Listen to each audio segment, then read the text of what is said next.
President Obama gave a major speech today at the National Defense University, where he laid out his counterterrorism policies and signaled for an end to a seemingly perpetual war on terror.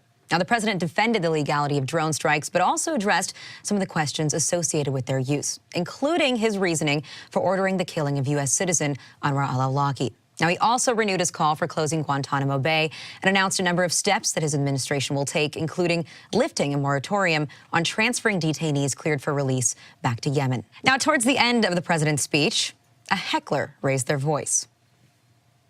So today, once again, today, these desperate people. I'm about to address it, ma'am, but you got to let me speak. I'm about to address it. Commander-in-Chief. Let me address it. Close Guantanamo today. Why don't you let me address it, ma'am? Those 86 prisoners. Why don't you sit down and I will tell you exactly what I'm going to do. Today. That includes 57 Yemenis. Thank you, ma'am. It includes Shocker Amr. Thank you.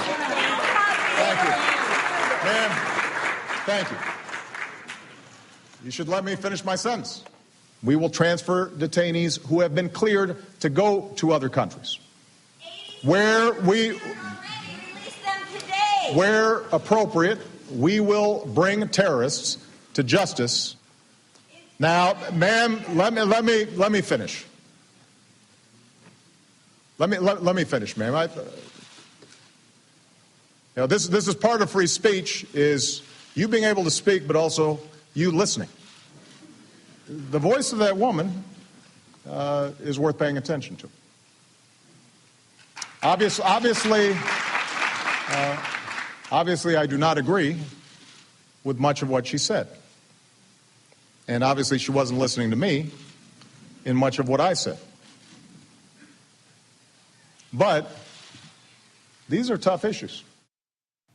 Now, the woman behind that voice was Code Pink's Medea Benjamin, and she was later pulled out of the hall by security, and our very own Reilly was there, and he actually caught video of that removal.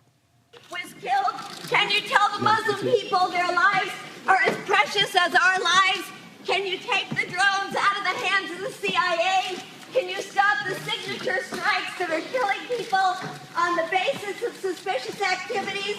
Will you apologize to the thousands of Muslims that you have killed? Will you compensate the innocent family victims?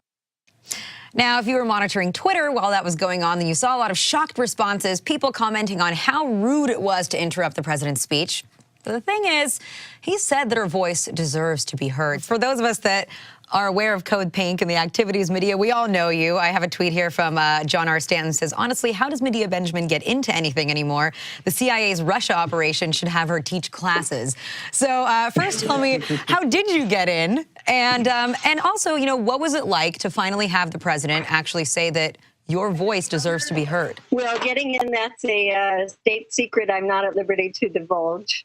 But I should say that we have friends in many places that some people might not acknowledge, including within the military. There are many people in the military that think the CIA has been out of control with these drone strikes and had wanted the president to actually say something about removing the drones from the hands of the CIA.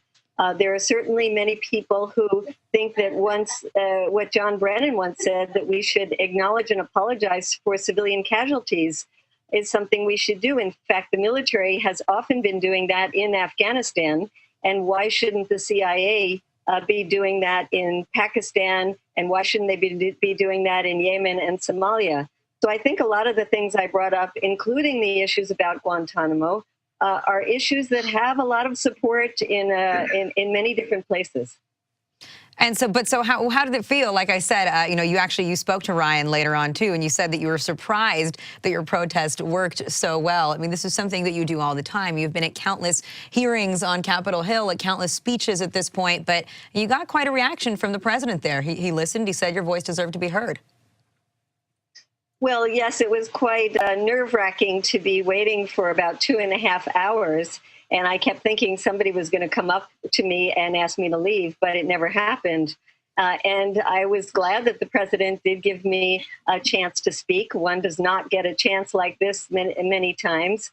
But more than the nice words, I would be much happier if the president had announced some of the policies that had been predicted by the press beforehand and perhaps even leaked by the White House. So it was very surprising to me that he said so little in terms of major changes in policy. So, Medea, the president said that these casualties haunt him. He did not address, of course, 16-year-old Abdulrahman al-Awlaki.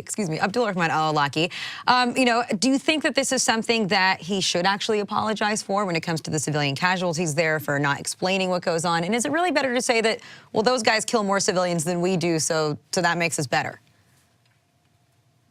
We're supposed to be better. We're supposed to be a democracy that upholds the rule of law. And yet you have the president saying that our policy is to capture, not kill, which is just a lie.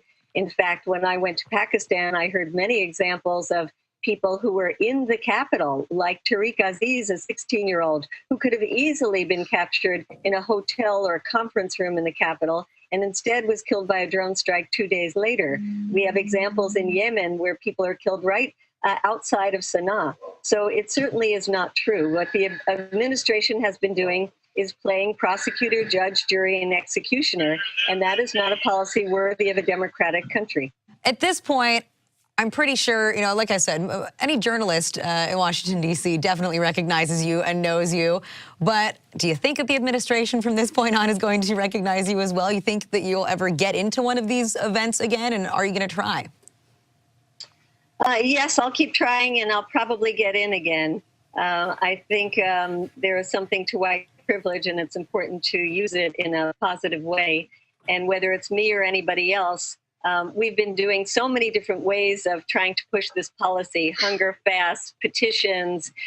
We're every day camped out in front of the White House. But if we get a chance to speak to directly to the president, we'll certainly do that.